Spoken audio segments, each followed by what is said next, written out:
ពីតូចកូនតែងតែគិតថាប៉ាមិនល្អពេលអត់ប៉ាទៅទើបដឹងជីវិតរូបកូននេះសែនត្រដោដូចជាចាប់បាត់សម្បុកលលេខក្របស្លែងទៅត្រឹមក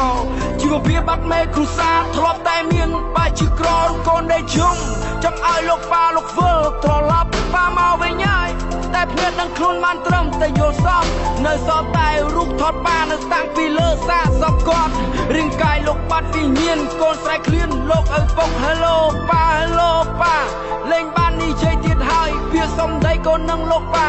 លេងបានវិចារឆ្លងឆ្លើយប៉ាតកូននៅលើសមុទ្រ1លានគីឡូពីត្រៃតែក្តីសង្ឃឹមនិងក្តីប្រាថ្នាកូនមិនឲ្យប៉ាអត់សង្ឃឹមឡើយកូនស្រណំដើមដៃប៉ាដែលកូនធ្លាប់តែគេងប៉ាបពេជ្រឿនជំរៀងឲ្យកូននឹងលួចទៅនឹងសំលេងពេលដែលកូនចង់បានអីទាំងគាត់គ្មានលុយម៉ាសេនគាត់សុខចិត្តតែខ្ចីគេដើម្បីឲ្យកូនមិនដូចគេឯងមិនកំសាភៀមលំបារូបប៉ាមិនដែលរៀបថយខំប្រឹងញញឹម